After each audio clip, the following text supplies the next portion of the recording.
So here's all the pickups from the Strongsville card show. Slabs, oversized cards. We have my raw stack, new Cy Young, and the card that I got scammed on is right over here. But we're gonna save that for the very end so that way you guys can avoid that type of scam at a card show. Because I didn't expect that. Now, before we get into these stacks, I do want to show you my newest pickup for my PC. This is a Martin Dihigo 1945 Carmelo Di Porvito. So not a rookie card by any means. His first card's, I think, in 1928. Has a few other double Aguilas in 1931 and 32. I still need to grab those. Steven on the channel has those and actually in his PC, which is pretty cool. You guys can see the back on this one isn't that great. A lot of these are pasted in albums, so that way you're gonna have a ton of wear, and the card stock on these is pretty poor. So good luck finding these in high grade. Either way, huge card to have in my PC. We'll upgrade it in the future, but happy to have them. The only one that I'm looking for still in this set now is the Mini Minozo, which is considered his first card, unless there's other stuff earlier, which I'm not aware of, but I do know he has a few cards out there that are really tough to find, but still really cool. And I had to share this because otherwise I wasn't gonna make it on a video. With that being said, let's go through the raw stack, which is right over here, because there's some pretty cool stuff. And we're gonna grab these first 6 cards, I think. And these are all O-Pee-Chees from 1966. Now, to my knowledge, the first year of O-Pee-Chee baseball cards is 1965, and that's the Topps ones. Although O-Pee-Chee did make baseball cards in the 1930s. You can find a Bob Feller and Joe DiMaggio from 1937. Beautiful cards. Definitely stuff I want to get in my PC one day, but I don't have the budget to drop 5 figures on a card. Either way, I can show you guys these right over here. So up first, we have a Lou Brock ×2. And I thought these cards are going to be like mid-grade or so. They do present pretty well. And you guys can see the color is pretty vibrant on them too. I have a Carl Yastrzemski, followed by a Pete Rose, which is probably the most valuable one that I got in this O-Pee-Chee lot. We have a Tony Perez with the Rookie Cup shield over here. Beautiful graphics on that. And then the Joe Morgan, which I do want to get the 65 Morgan O-Pee-Chee in my collection one day, but it's not like a high priority card by any means like that. And I want to show you guys the backs on these too, so just so you guys can identify an O-Pee-Chee. Now the card stock does look different compared to a normal 1965, but the clearest way is right over here. You guys can see it says printed in Canada. So that's how you can determine if a card is O-Pee-Chee or also if it is printed in the USA as a Topps version. So there are those right over here, and these will be available. I don't think I'm gonna grade them. I'm probably gonna sell them raw. So if you're interested, hit me up. Up next, we have some Venezuela cards. Now, here's the deal with these cards. A lot of these are going to be pasted into albums and have absolutely trashed backs. But take a look at these backs. So this one does have writing on it, but besides the Killebrew, like, we do have very clean backs, which is rare to see. Now, they do have tape stains, don't get me wrong. That is how the collector back then actually put these into the album. I don't know, like, I mean, do you prefer to have the tape stains on them, or would you rather have the destroyed backs? Now with these tape stains on them, I think most of these are going to be 1.5s. The one with Harmon Killebrew over here with writing, like, there's no real tape stains on this. You guys can see, like, crisp corners. The presentation on the front is really nice, but it does have the writing. So I think that'll be automatic 1 or 1.5 on that side of things, depending on the grader for that day. But we picked up Killebrew, Morgan, McCovey, Don Sutton, Joe Torre, and Hoyt Wilhelm. So all Hall of Famers, all pretty cool 1967s. And one other thing about the 67s, these are considered bootleg cards. So these weren't actually approved by Topps. That's why you also have that retired series, which you do not see in the normal 1967 Topps. I wish there was a few of those here at the show, at least in this bargain bin. There was not. But if I do see them, I try to pick them up because they're really cool and an awesome part of sports card history, especially with baseball. So those are the Venezuelas. Picked up a few more overprint backs. I still have my 2 available if you guys are interested, but I picked up some bigger names. So here we have a Bob Feller and also a Pee Wee Reese, and you guys can see the overprints here on the back. I don't know if I'll get these slabbed this time. They're going to be automatic A's anyways, but if you guys are interested in these 2, let me know. Some more raw cards over here. 1953 Feller. I thought this presented very well, so wanted to grab that one. This will I don't know, like, I might sell this one already. I might throw it on ComC, but this is 69 Nolan Ryan. way OC, so I don't know, like it's probably a 2 grade if it was going to be graded. Probably not worth getting graded, but if you guys are interested in that, hit me up. I have a Walter Johnston from the Sports Thrills. Presentation on this one looked really, really wicked sharp, so I had to grab that one. You guys can see that over here. Now it does have some gum stains, but that's normal. Monty Irvin, Burke Ross, way OC / miscut, but I've seen a lot of those that are like that. Got a 56 Gil Hodges, 56 Spawn, and a 56 Dobie.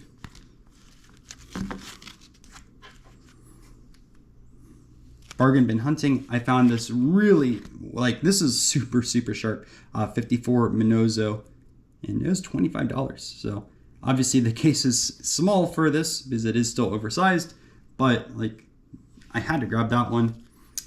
58 Clemente, OC / miscut almost, but under $100 and like decent corners, not the best. Either way. 60 Mays. A nice looking 71 Bob Gibson. Again, black border cards. Always check those edges because people do use Sharpie, but looked really clean. Mo Berg, this will be a 1. So either I'll get this slabbed up as a 1 or sell it raw. So if you're interested, let me know. Ozzie Smith, probably get this slabbed. I think it'll be a 6, 7. So I know those cards move really fast. Willie Mays, Sporting News. Again, not the best centering, but I picked this up cheaper than like what ones go for. This was half sticker, so 35 bucks. Okay, I'll pick up a Willie Mays for that price. Then this is gonna be a ComC card. Mike Schmidt, this is this cloth sticker. Really nice Dobie, which I'll end up getting graded. 45 bucks. Okay. ComC right over here. Kerflood, Peachy. Probably get this one graded. Jack Dempsey. I just sold my W563, so I needed to pick up a new one. And I'll probably end up selling this one as well because there's some other big boxing cards I'm going after right now and really trying to upgrade my collection, that's a tough part of it because you do got to buy, sell, and trade. And that's all I'll do. And then another ComC with this King Griffey Jr. All right, halfway done with that stack. Well, actually, technically more than halfway. Tony Leva, O-Pee-Chee. 71's O-Pee-Chees, by the way, beautiful backs. Like, these are awesome. So, see this? That's what they look like. And then all these are Johnston cookies. So, I don't know if I have the full set here or, like, almost close, but I do have the 2 major cards, Eddie Matthews and also Warren Spahn. So, those are there. And then all the commons that are over here. So, I think I'm just going to send these to ComC and we'll see what ends up happening over time, just liquidating these. Unless you're going after that set, hit me up and we can work on a deal. I also don't know if any of these are super nice and should be graded, but I'll do my research probably shortly after I do this video. Okay, other raw stuff over here. So these are Topps Bucks, I think 1962, top of my head. Minozo looks really nice, and then also Willie Mays. I will take a shot at grading these. I've never graded these before. Stock is weird, and also these are folded over here, but these folds, they don't count because I've seen really high graded examples, and these are all folded, I believe, to put in the packs. More research I need to do, but $1 and $10. So I guess I have $11 right here between 2 Hall of Famers and iconic players. ComC right here, Satchel Paige, ComC right here. The cons, this is like a 67, 68, somewhere around over there. They have similar designs. Have not researched them as much, although I do want the Johnny Bench. That one, Sam Rice Exhibit, 52 Mays, really sharp example over here, and honestly, like probably the cheapest 52 Mays that you're gonna find, 145 bucks. Okay, and then we got a cons over here of Oscar Robertson. I don't really buy a lot of basketball cards, but these are pretty rare regional releases, and if you see one, try to buy it because you will not find those at most shows and online, like they're tough to source. All right, slabs. So let me show you this Cy Young first before we get into all these slabs. So I'm actually going to sell my T205 and kind of downgrade into this one. So I paid, I think, $750 for this copy over here, and it's definitely a beater, right, compared to my T205, which is a nice looking one with some paper loss. But the thing is, like, you're not going to find an E93 at most shows. You still probably won't find a T205 Cy Young at most shows, but like it's a lot more of a common card, and I wanted to get in something a little bit scarcer. So I like this one because it kind of has a Cy Young batting, which is kind of unique. It has only posed with that, and you guys can see the back over here. So I'll eventually upgrade this or get a rarer copy of a Cy Young card. But until then, I'm perfectly okay with this one. So if you are looking for a T205 with great presentation on the front, but with a small paper loss on the back, hit me up because that will be available. All right, with that one out of the way, let's fly through some of these slabs. 72 Ryan in a 6. Frank Robinson, rookie card in a 3. We got a Don Sutton over here. Mickey Mantle at 6.5. Colors on this look really, really nice. Yogi Berra 49 5.5. Really cool looking card. This stuff has gotten really expensive over the last year or so. It's well needed because Berra is an iconic figure. But just throwing that comment out over there. Clemente. Got a Ripken rookie. 2 Willie Mays. Mantle in a 1. Aaron 3.5.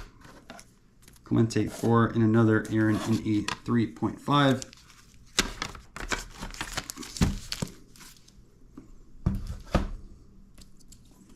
It's going to go to Villagraphs and Jim Cott.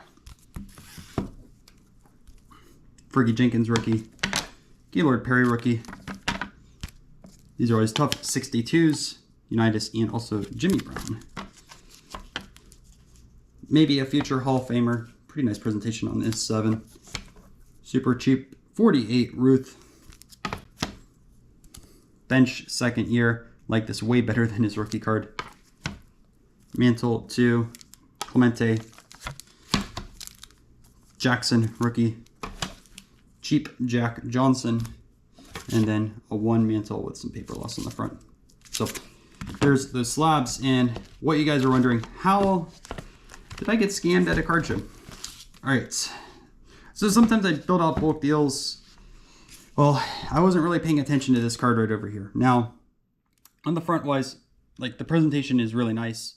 I glanced over really fast in the back. I'm holding the card like this, and I see there's a signature. Okay, whatever. Like this card is half sticker, so it's $100, right?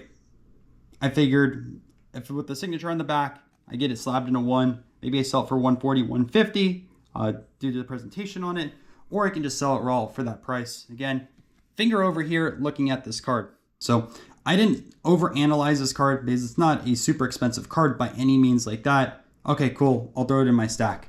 Well, later that day, I was going through my pickups and check this out. The seller put the sticker over the hole. So if you're looking at this card fast, right, and then you flip it over like that, you are not going to see that hole. And then imagine you throw it in a stack of like 10 or 15 cards, whatever, right? Like, okay, cool, looks great. Throw it over here and gonna build out a stack. I think that's horrible. If you are a seller, like you need to disclose if there's a hole in a card. So those are the pickups for the Strongsville card show. If you haven't seen the vlog, it is right over here. Highly recommend it to watch that video. And up next, we have all my pickups from the United Kingdom.